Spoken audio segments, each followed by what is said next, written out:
Thank you very much. Okay. Elvis, you are sort of a bebop artist more than anything else, aren't you? Is that what you'd call you? Well, I never have given myself a name, but a lot of the disc jockeys call me bopping, hillbilly, and bebop. I don't know what. Sort of a combination of things, but I've seen you perform, and you're a terrific performer. Thank A lot of my listeners have seen you, and they've heard your records, and they think they're very wonderful. And, of course, you really skyrocketed to fame on That's All Right, Mama. Wasn't that the one? Well, yes, ma'am. That was the one that got me on my way and everything. It's kind of... And on Sun Records, I believe. Ma'am. That's right. I think that's very fine, and you've started touring the country, and you've covered a lot of territory in the last few months, I believe. Yes, ma'am. I've covered a lot, mostly in West Texas. That's where my records are hottest. Around in San Angelo and Lubbock and Midland and Amarillo. They tell me that they almost mob you there, the teenagers. They like you so much.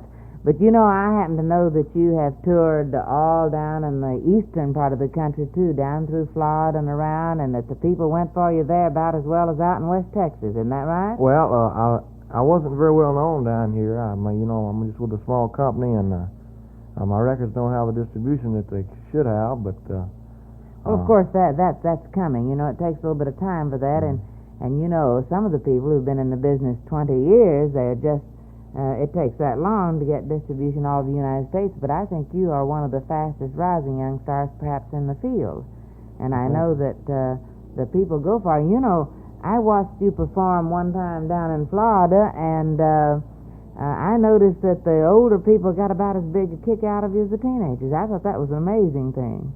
Well, I imagine just the way all three of us move on the stage, we act like we just... Yes, and we mustn't leave out Scotty and Bill, who really do a terrific job in backing you up. Well, they sure do. I really am lucky to have those two boys, because they really are good. Each one of them has an individual style of his own. And do you know what I can't understand is how you keep that leg shaking just at the right tempo all the time you're singing.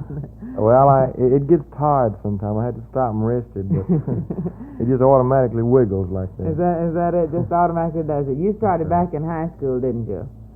Singing for around public performances for school and things of that sort? Well, no, I never did sing anywhere in public in my life till I made this first record. Is that right? Yes, ma'am. And then you just went right on and you to their hearts, and you're doing a wonderful job, and I want to congratulate you on that. And I want to say, too, Elvis, it's been very nice having you in the studio today. Well, thank you very much, May, and I'd like to personally thank you for really promoting my records down here, because you really have done a wonderful job, and I really do appreciate it, because if you don't have people backing you, people pushing you, well, you might as well quit. Well, you're right there. I do not deserve the credit, though. It's my wonderful friends and listeners all over the country who should be given that credit, because they deserve it, and they're very fine people and very fine friends of yours. I'll tell you what, let's do for those fine friends right now. Let's play your latest number. How about that? Okay, that's a good deal. All right. You're a good audience, ladies and gentlemen. Thank you very much. Okay.